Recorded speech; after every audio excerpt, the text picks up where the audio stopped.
ఈ నడుమ కొంతమంది సాదుకునే జీవాలను కూడా మనుషుల కంటే ఎక్కువ చూసుకుంటున్నారులా. తోడ పుట్టినోళ్ళనైనా దూరం కొడతారు కానీ జీవాలనైతే కడుపులో పుట్టినట్టే సాక్కుంటున్నారు. వాటికి బర్త్డేలు, శ్రీమంతాలు, పురుడులు, పేరంటాలు, కర్మలు అన్నింటినీ మనుషులకే మాత్రం తీసిపోకుండా సెలబ్రేషన్ చేస్తున్నారు.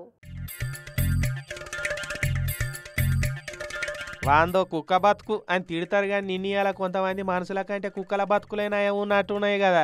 నిజామాబాద్ జిల్లా మకులూరు మండలం మాణిక్ బండార్ కాడు ఉండే నరసాగౌడు మంజుల అనే దంపతులు అల్లారు ముద్దుగా లూసీ అనే శునకాన్ని తెచ్చుకొని సొంత బిడ్డలు ఎక్కనే సాదిర్రట. ఇక ఆ లూసీకి ఈడొచ్చినాక తోడు కలిపిచ్చిర్రు. ఇక ఏమున్నది 7 కూనలని ఈనింది. ఆ సంబురంలో నా అనుకునే నలుగురిని పిలిచి ఇట్లా 7 కూనలను కన్నా లూసీకి పురుడు పేరంటం చేసిర్రు. కడుపుతోటున్న లూసీకి అప్పట్లో శ్రీమంతం కూడా చేసిరట. ఇక ఇప్పుడు 21 నాడు చుట్టాలను పక్కాలను పిలుచుకొని ముక్కకూరతోటి భోజనాలు పెట్టిచ్చిర్రు. అచ్చిన ముత్తైదులల్లా తలవాలేసి దీవనార్తులు కూడా పెట్టిర్రు. చూడురి సొంత మనవలో మనవరాల్లో ఉడితే ఎట్లా ముద్దు చేసి ఆడుకుందరో నరసాగౌడన్నోళ్ళు అట్లనే కూనలతోటి ఆడుకుంటున్నారు. మొత్తానికైతే లూసీ నోసుక పుట్టిందనే చెప్పాలి. మనుషులకే చేస్తలేరు నిన్ని అలా పురుడు పేరంటాలు, తొట్టెల పండుగలు.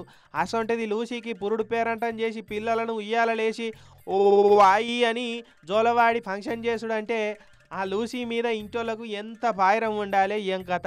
ఇసొంటి చూశాన్న ఇంట్లున్న కొందరు మనుషులను కుక్కలతోటి వలసకూరి ప్లీజ్ మా ఇలువ తీస్తున్నారని అవి ఫీల్ అయ్యే ఛాన్స్ ఉన్నది.